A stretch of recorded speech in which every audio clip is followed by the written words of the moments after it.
नमस्कार। आज हम एक बहुत ही दिलचस्प विषय पर बात कर रहे हैं, भारत के अगले अंतरिक्ष यात्री ग्रुप कैप्टन शुभांशु शुक्ला के बारे में। हमारे पास उनके जीवन, उनके करियर और हाँ, उस अहम मिशन से जुड़ी काफ़ी जानकारी है जो उन्हें आईएसएस मतलब अंतर्राष्ट्रीय अंतरिक्ष स्टेशन तक ले जाएगा। तो चलिए इस पर थोड़ी गहराई से बात करते हैं। नमस्कार। जी हाँ, ये वाकई एक अहम पड़ाव है, न सिर्फ उनके लिए बल्कि मैं कहूँगा भारत के पूरे स्पेस प्रोग्राम के लिए। उनका चुना जाना मतलब कई मायनों में बहुत महत्वपूर्ण है। बिल्कुल। तो कहाँ से शुरू करें? उनके परिचय से करते हैं। लखनऊ में जन्मे हैं 1985 में और पढ़ाई एनडीए पुणे से, फिर आईआईसी बेंगलुरु से भी। और ये भी सुना है कि 2019 में रूस के यूरी गगारिन सेंटर से उन्होंने स्पेस ट्रेनिंग भी पूरी की। तो ये जो बैकग्राउंड है अकादमिक वाला, ये काफी सॉलिड लगता है ना? बिल्कुल बिल्कुल। खास करके ये जो कॉम्बिनेशन है आईएससी की इंजीनियरिंग बैकग्राउंड और फिर प्रॉपर कॉस्मोनॉट ट्रेनिंग, ये दिखाता है कि उनके पास सिर्फ उड़ान का हुनर नहीं है, बल्कि टेक्नोलॉजी और सिस्टम की गहरी समझ भी है, जो अंतरिक्ष मिशन के लिए आप जानते हैं बहुत जरूरी है। हाँ, वो तो है। और फिर उनका भारतीय वायुसेना का अनुभव जबरदस्त है। 2006 में कमीशन हुए थे और 2000 से ज्यादा उड़ान घंटों का अनुभव है उनके पास। मिग-21 जैसे पुराने विमानों से लेकर सुखोई 30M के आए जैसे एडवांस्ड फाइटर जेट्स तक उड़ाए हैं। और अभी हाल ही में मार्च 2024 में ग्रुप कैप्टन भी बने हैं। ये जो इतना विविध अनुभव है, ये स्पेस मिशन में कितना काम आएगा? देखिए, ये बेहद बेहद महत्वपूर्ण है। एक फाइटर पायलट और वो भी एक टेस्ट पायलट, उनका जो अनुभव होता है ना, वो उन्हें बहुत जटिल सिस्टम्स को संभालने के लिए तैयार करता है। और दबाव में बिल्कुल तेजी से बदलते हालात में सही निर्णय लेना, सिस्टम पर एकदम सटीक फीडबैक देना, ये सारे गुण आप सोचिए, आईएसएस जैसे माहौल में जो तकनीकी रूप से इतना जटिल है, वहां ये अमूल्य साबित होंगे। अच्छा। और अब बात करते हैं इस खास मिशन की जिसके लिए उन्हें चुना गया है।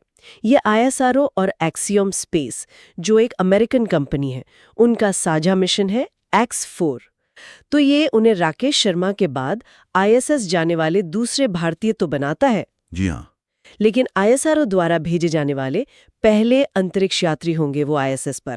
हाँ, और ये जो फर्क है ना, ये छोटा नहीं है, ये बहुत महत्वपूर्ण है। क्योंकि ये मिशन एक तरह से आप कह सकते हैं भारत का जो अपना महत्वाकांक्षी गगनयान कार्यक्रम है ना, उसके लिए एक अहम कदम है, एक तरह का अग्रदूत है। एक्सियम स्पेस के साथ ये जो पार्टनरशिप है, इससे इसरो को ह्यूमन स्पेस फ्लाइट के ऑपरेशन, लॉजिस्टिक्स, सेफ्टी प्रोटोकॉल, इन सब का सीधा अनुभव मिलेगा, जो गगनयान के लिए बहुत जरूरी साबित होगा। सही कहा। और इस मिशन की टाइमलाइन क्या लग रही है? मतलब कब तक उम्मीद करें?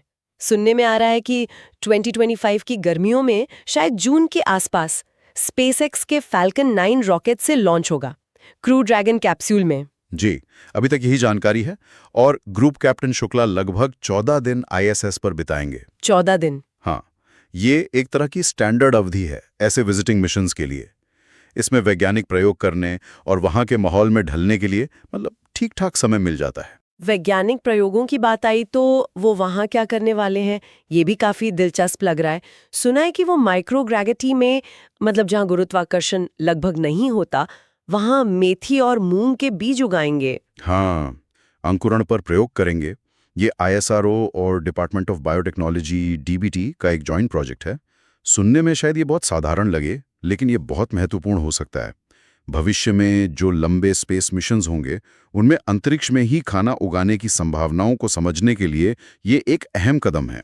माइक्रोग्रेविटी में पौधे कैसे रिएक्ट करते हैं, ये समझना बहुत जरूरी है। बिल्कुल। और एक और चीज जो काफी चर्चा में है, वो वहाँ योग का प्रदर्शन भी करेंगे। जी, और ये सिर्फ एक सांस्कृतिक प्रदर्शन नहीं है, इसका एक वैज्ञानिक पहलू भी हो सकता है। ये समझने में मदद मिल सकती है कि योग जैसी तकनीकें जो हैं, वो अंतरिक्ष यात्रियों को माइक्रोग्रेविटी के शारीरिक और मानसिक तनाव से निपटने में कैसे मदद कर सकती हैं। ये एक तरह से हेल्थ मॉनिटरिंग का भी हिस्सा हो सकता है। अच्छा, ये तो वाकई इंटरेस्टिंग है। और व्यक्तिगत तौर पर देखें तो उनका परिवार लखनऊ में रहता है और वो कहते हैं कि परिवार का जो भरोसा है वही उनकी असली ताकत है। हाँ, और ये बात बहुत मायने रखती है।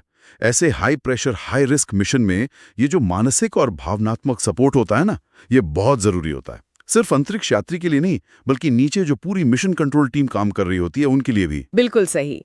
तो हमने आज देखा कि ग्रुप कैप्टन शुभांशु शुक्ला न सिर्फ एक बेहद अनुभवी पायलट है, बल्कि उनकी पूरी तैयारी, उनकी पृष्ठभूमि उन्हें इस ऐतिहासिक मिशन के लिए बिल्कुल सही कैंडिडेट बनाती है। उनका ISS पर जाना, वहां वैज्ञानिक प्रयोग करना, योग का प्रदर्शन, ये सब भारत के बढ़ते हुए अंतरिक्ष कद को दिखाता है। निश्चित रूप से, जैसा मैंने कहा, ये सिर्फ एक व्यक्ति की अंतरिक्ष यात्रा भर नहीं है। ये गगनयान जो 2026 के लिए लक्षित है, उसकी तैयारी का एक बहुत सोच समझा रणनीतिक हिस्सा है। इससे जो अनुभव मिलेगा आइजरो को, चाहे वो क्रू ऑपरेशंस का हो, हेल्थ मैनेजमेंट का हो या फिर माइक्रोग्रेविटी साइंस का, वो सीधे तौर पर गगनयान की सफलता में मदद करेगा। सही कहा आपने। ये अनुभव गगनयान की नींव को और मजबूती देगा।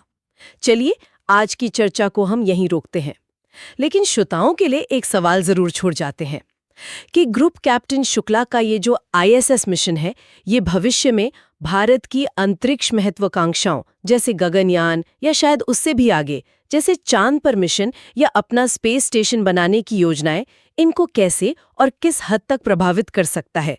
इस पर सोचना वाकई दिलचस्प होगा।